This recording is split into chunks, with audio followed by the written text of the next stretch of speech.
one rein to each horse, and it goes straight through from here to the outside of each horse.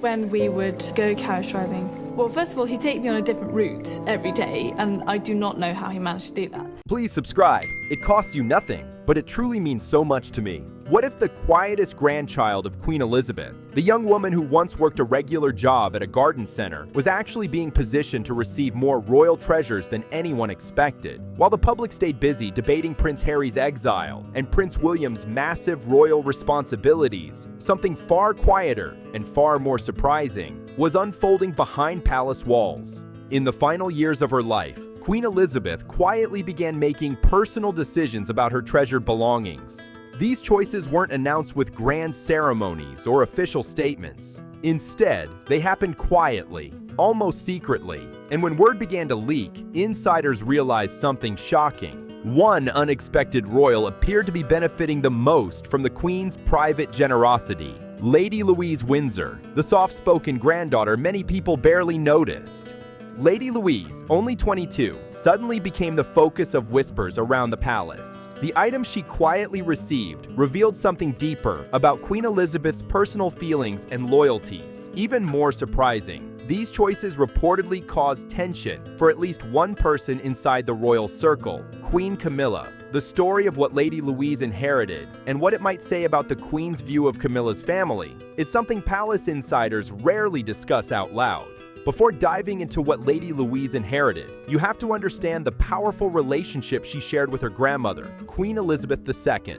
This wasn't the kind of flashy royal bond you'd see in public events or photo opportunities. It was quieter, warmer, and built through years of small, private moments away from cameras. Lady Louise Alice Elizabeth Mary Mountbatten Windsor was born on November 8, 2003, under extremely dramatic circumstances. Her mother, Sophie, the Countess of Wessex, suddenly suffered a placental abruption and had to be rushed to Frimley Park Hospital in a medical emergency. At that moment, Prince Edward was thousands of miles away in Mauritius on official duty and could not make it back in time for the birth. Doctors had to perform an emergency cesarean section to save both mother and baby. The situation was extremely serious, and both Sophie and the newborn experienced heavy blood loss. The tiny premature baby girl was then transferred to the neonatal intensive care unit at St. George's Hospital in London. For days, her condition remained fragile, and the royal family waited anxiously for updates. Queen Elizabeth, known for her calm and steady public image, was deeply worried. Those close to the palace later said the frightening start to Louise's life sparked a strong protective instinct in the Queen.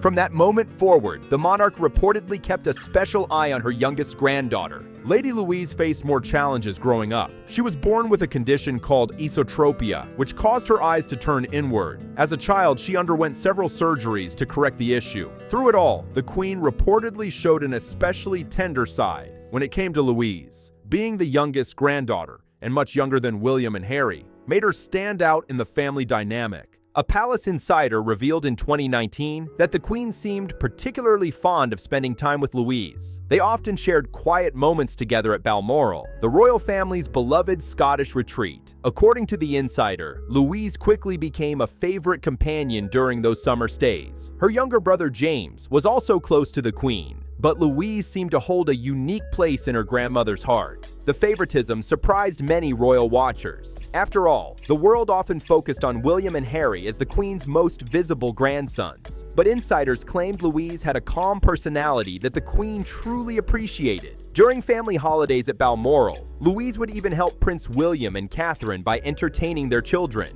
She patiently taught Princess Charlotte how to draw animals like rabbits and deer, showing off her impressive artistic talent. The Queen noticed this creativity and allowed Louise to see something very few people had access to: Queen Victoria's personal sketchbooks from the Scottish Highlands. These private drawings were rarely shared, making the moment incredibly special. Joe Little, managing editor of Majesty magazine, once explained that the Queen and Louise shared a rare bond simply because Louise was the youngest grandchild. Her difficult start in life made her grandparents cherish her even more. Royal journalist Rebecca English even shared a sweet story from a palace staff member who once saw the Queen sitting casually with Louise and her brother James watching the children's show, Mr. Tumble, together. The Queen would sometimes visit them at their home near Windsor, or the children would come to her for these quiet visits. No grand ceremonies, no cameras, just a grandmother enjoying time with her grandchildren. In these calm and private moments, the foundation of a special connection was quietly forming. And that bond would soon lead to something major. When Prince Philip passed away on April 9, 2021, at the age of 99, the royal family gathered at Windsor Castle to say goodbye. But behind the scenes, attention turned to some of Philip's most prized personal possessions, including his beloved fell ponies from Balmoral. Among them were Balmoral Nevis and Knotlaw Storm, animals that meant a great deal to the Duke of Edinburgh. What happened to those treasured ponies next revealed just how important Lady Louise had quietly become inside the royal family. Storm stood calmly beside a dark green carriage, a scene that carried deep meaning for the royal family. Resting on the carriage seat were Prince Philip's personal driving cap, his worn leather gloves, a polished whip, and even a red tub filled with sugar lumps for his ponies. These weren't just random items sitting there. Every piece told a story about Philip's lifelong love of carriage driving and the quiet passion he carried for the sport. Prince Philip first discovered carriage driving in 1971 after arthritis forced him to step away from polo. For a man who had always loved action and competition, giving up polo could have been the end of his sporting life. Instead, he found a new challenge. Carriage driving quickly became his new obsession, and he threw himself into the sport with the same fierce determination he showed in everything else. Over the years, Philip didn't just enjoy the hobby, he mastered it. He went on to represent Great Britain in 6 World Championships and 3 European Championships. Even more impressive, he kept competing well into his 80s, showing the same stubborn drive that defined much of his personality. The carriage that later carried his coffin at his funeral was actually one of his own designs, built according to his exact specifications, using decades of personal experience. But when the time came to pass on these prized possessions, Prince Philip made a choice that surprised many royal watchers. He left his beloved carriage, his ponies, and the entire legacy of the sport to Lady Louise Windsor. It wasn't a random decision. Philip had personally taught Louise how to drive carriages, spending countless hours with her during her teenage years practicing inside Windsor Great Park. Those lessons weren't just quick demonstrations. They were long training sessions where Philip patiently guided Louise through every detail of the sport. Her mother, Sophie, the Duchess of Edinburgh, once revealed in a 2020 interview that Louise showed a natural talent almost immediately. According to Sophie, Louise took to carriage driving like she had been born to do it. One of the most touching moments came in 2019 when Prince Philip proudly watched Louise compete in the private driving singles competition at the Royal Windsor Horse Show. Standing quietly among the crowd, he watched as his granddaughter placed third in the event. Observers said his pride was obvious as he watched her drive, seeing his own passion continuing through the next generation. After Philip passed away in April 2021 at the age of 99, his decision to leave these treasured items to Louise suddenly felt even more meaningful. It wasn't just about material possessions. It was about passing down something deeply personal, his love for the sport and the tradition he had built over decades. Louise didn't let that legacy fade away. In 2022, she honored her grandfather in a powerful moment at the Royal Windsor Horse Show. Driving one of Philip's own carriages, she led a ceremonial parade through the grounds while Queen Elizabeth watched from the royal stand. Witnesses said the Queen had tears in her eyes as she saw her granddaughter continuing Philip's tradition. By 2024, Louise had taken things even further. She competed at the British National Carriage Driving Championships and finished second in her class. Competing under the royal surname, Mountbatten Windsor, Louise showed that she wasn't simply receiving Philip's belongings. She was carrying forward the competitive spirit that defined him. Philip's inheritance to Louise quietly set the stage for something even bigger, the decisions Queen Elizabeth herself would later make about her personal estate. And that's where things began to get complicated inside the royal family. To understand what Lady Louise might inherit from Queen Elizabeth, it's important to separate two things that often confuse the public: the crown's assets and the Queen's personal wealth. Many people assume everything owned by the monarchy belongs to the reigning king or queen personally. In reality, that's far from the truth. The Crown Estate, which includes famous properties like Buckingham Palace, Windsor Castle, and Kensington Palace, is not privately owned by the monarch. Instead, it is managed by a public board and belongs to the monarchy as an institution. Whenever a new monarch takes the throne, those properties automatically pass to them as part of the role. However, Queen Elizabeth also had her own personal fortune separate from those official royal assets. At the time of her death, her private wealth was estimated at around £500 million. This included Balmoral Castle in Scotland, valued at roughly £80 million, and the Sandringham Estate in Norfolk, which could be worth around £250 million.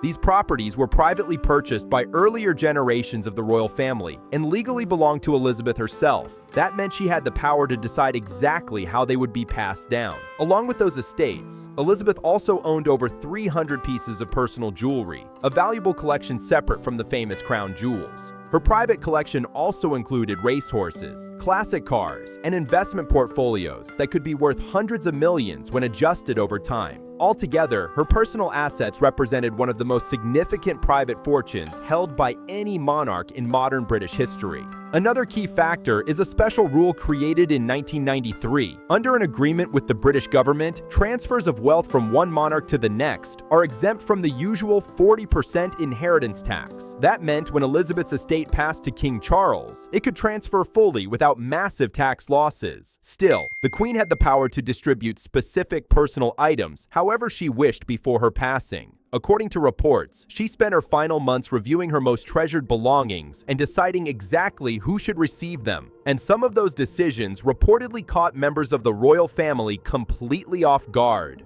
A source speaking to Radar Online in July 2022 claimed that Elizabeth had been carefully selecting her favorite items and quietly assigning them to specific heirs. These choices reportedly included some last-minute changes to her will that few people saw coming. Whispers inside royal circles suggested that those changes might cause tension once they became known. Those tensions began with one particular area, Queen Elizabeth's famous jewelry collection. Worth an estimated $110 million, part of this private treasure was reportedly set aside for Catherine, Princess of Wales, and that decision would quietly plant the seeds of a royal disagreement that insiders later described as a growing jewelry rivalry between Catherine and Queen Camilla. The decision to pass a large portion of Queen Elizabeth's personal jewelry to Catherine, Princess of Wales, was no small gesture. It was a powerful sign of the close relationship that had developed between the Queen and Kate during the final months of Elizabeth's life. While the Queen had always kept her emotions carefully controlled in public, insiders say she grew especially fond of Kate's calm personality and steady approach to royal duties. But inside palace walls, not everyone felt happy about that decision. According to an insider who spoke with Radar Online, the move created quiet tension in one particular corner of the royal household. The source claimed that Camilla was far from pleased with the situation. As the insider reportedly explained, Kate is clearly the family favorite. She'd never say it, but it's one reason Camilla resents Kate. Those words hinted at a rivalry that royal watchers had long suspected but rarely heard discussed so openly. To understand why this matters for Lady Louise Windsor, you have to look at the bigger pattern behind Queen Elizabeth's decisions. The Queen wasn't dividing her personal wealth evenly among everyone connected to the royal family. Instead, she appeared to be making very deliberate choices about who would receive certain items, favoring the people she personally trusted and felt closest to. Camilla's own financial background highlights why some observers believe these choices mattered. Her estimated net worth sits around $5 million, a figure that is relatively small when compared to the enormous wealth associated with the wider royal family. While she has access to resources through King Charles, the Queen's private decisions about her estate quietly revealed where her deepest loyalties seemed to lie. And Camilla was not the only one paying attention to these choices. Her children, Tom Parker Bowles and Laura Lopes, had spent years moving around the edges of the royal world. They attended events and appeared alongside their mother at important gatherings, but they were never fully integrated into the inner royal circle the way the Queen's own grandchildren were. Tom Parker Bowles, known as a respected food critic and author, has gradually built stronger connections with Buckingham Palace over time. He occasionally attends royal events with Camilla and has developed a reputation within media and social circles. Some European outlets have speculated that he could eventually benefit from King Charles's future estate plans. But in the end, any such decisions would depend entirely on Charles and whatever influence Camilla might hold in the years ahead.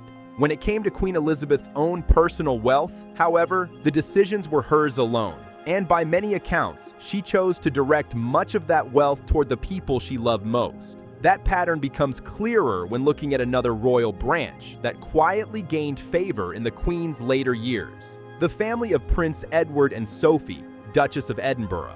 Prince Edward, the youngest of Queen Elizabeth's 4 children, spent most of his life avoiding the public controversies that followed some of his siblings. While Charles faced endless headlines about his complicated love life, Prince Andrew dealt with scandals that shook public confidence in the monarchy. Even Princess Anne, respected as she is, built a fiercely independent path of her own. Edward, by contrast, maintained a quieter and far more stable family life. When Sophie Rhys-Jones married Edward in 1999, she quickly earned a strong reputation within the royal family. Many observers began referring to her as the Queen's favorite daughter-in-law. That reputation didn't come from drama or attention. It came from years of steady loyalty and dedication to royal service. After leaving her career in public relations in 2002, Sophie committed herself fully to royal duties. Over the years, she became patron of more than 70 charities and built a reputation for professionalism, kindness, and discretion. Queen Elizabeth reportedly admired Sophie's calm nature and the way she raised her children with a balanced understanding of both royal responsibility and everyday life. One story Sophie once shared perfectly captured that family atmosphere. She recalled a moment when young lady Louise came home puzzled after hearing people talk about her grandmother. Louise reportedly asked, "Mommy, people keep telling me that grandma is the queen." When Sophie asked how she felt about that, Louise simply replied, "I don't understand." To her, Elizabeth wasn't the monarch of the United Kingdom. She was just grandma. That innocent perspective was something the Queen reportedly cherished. In a world filled with palace drama, headlines, and constant media pressure, those simple family moments meant everything. Edward and Sophie's home at Bagshot Park, a massive 120-room residence in Surrey, became known as one of the most peaceful and stable environments in the wider royal circle. Sophie also made it clear that her children would likely need to build their own careers rather than rely completely on royal privilege. Lady Louise proved that attitude early. Before attending university, she took a regular summer job at a local garden center, working alongside ordinary employees and learning the value of everyday work. That grounded approach stood in sharp contrast to the controversies and entitlement accusations that had surrounded other parts of the royal family over the years. When King Charles officially granted Edward the title of Duke of Edinburgh in 2023, many royal watchers saw it as confirmation that Edward and Sophie had earned the monarchy's deep trust. And with that trust came new opportunities, including the possibility of inheritance. All of this quietly set the stage for the surprising rise of Lady Louise Windsor, the royal figure few people had been watching closely until now. While her cousins, Prince William and Prince Harry, constantly made global headlines, Lady Louise Windsor quietly moved in a very different direction. Instead of chasing attention, she focused on education and building her own path. That low-key attitude made her stand out in a royal family, often surrounded by non-stop media drama. Louise first attended St. George's School near Windsor Castle, before later moving to St. Mary's School in Ascot to complete her A-levels. Her chosen subjects, English, history, politics, and drama, revealed a young woman deeply interested in both culture and public life. Rather than following the spotlight, she seemed more curious about understanding the world around her. Then came a moment that caught many royal watchers' attention. In September 2022, only days after the passing of her grandmother, Queen Elizabeth II, Louise began studying English at University of St. Andrews. The choice instantly sparked conversation because the same university is where Prince William famously met Catherine, Princess of Wales, more than 2 decades earlier. But Louise's next move surprised even more observers. In 2024, she joined the University Officers Training Corps, a respected British Army Reserve program connected to her university. Photos soon surfaced, showing Louise in full military training gear, complete with helmet and camouflage face paint, taking part in exercises alongside fellow students. It was a striking image, a royal quietly preparing herself for discipline and service. By 2025, Louise had taken things a step further and became an officer cadet in the Army Reserve. The moment carried a powerful historical echo. Decades earlier, Queen Elizabeth herself had stepped forward to serve during World War II. At just 16 years old, Elizabeth began performing official duties such as inspecting troops at Windsor Castle. By 18, she had joined the Auxiliary Territorial Service, becoming the first female royal to actively serve in the British Armed Forces. Royal commentator Richard Fitzwilliams has pointed out that Lady Louise seems to carry qualities from both of her famous grandparents. According to him, she shares the quiet, reserved nature of Queen Elizabeth, while also embracing the adventurous sporting spirit of Prince Philip through her love of carriage driving. That combination of calm discipline and competitive energy makes Louise a fascinating figure within the modern royal family. Even more interesting, Louise's LinkedIn profile reportedly hints at future career interests that go beyond traditional royal life. Fields such as military service, diplomacy, and law appear to attract her attention. Each of those paths could prepare her for a more serious role in public service if she ever chooses to step forward as a working royal. Fitzwilliams and other royal analysts often point out an important reality. The monarchy has a limited number of active working members under the age of 70. With senior royals aging and responsibilities growing heavier, some observers believe Lady Louise could eventually take on official duties to support the institution. In many ways, Louise may be preparing for more than just inheritance. She could be preparing for responsibility.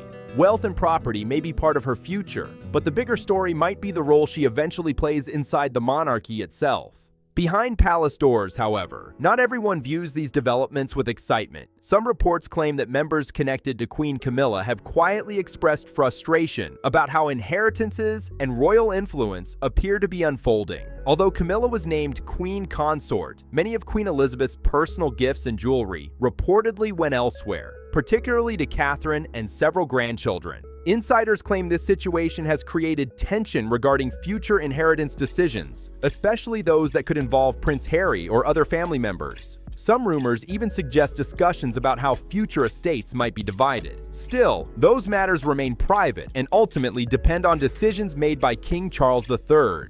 What makes Lady Louise's position especially unique is her direct connection to both Queen Elizabeth and Prince Philip. Unlike others connected through marriage, Louise is a direct descendant of the late monarchs. Yet despite that status, she has chosen to keep a surprisingly modest public image. In fact, Louise and her brother declined the option to use the Her Royal Highness title, a decision that many royal observers see as a sign of humility. Instead of demanding status, she is quietly focused on education, work ethic, and service. Ironically, that low-key attitude may be exactly what keeps her respected within royal circles. Because in the royal family, there's a strange pattern that often repeats itself. The people who chase power rarely keep it for long, but the ones who avoid the spotlight sometimes end up holding the most influence of all. If you enjoyed this deep dive into royal secrets and hidden inheritance stories, make sure you subscribe for more royal insights and untold palace drama coming soon.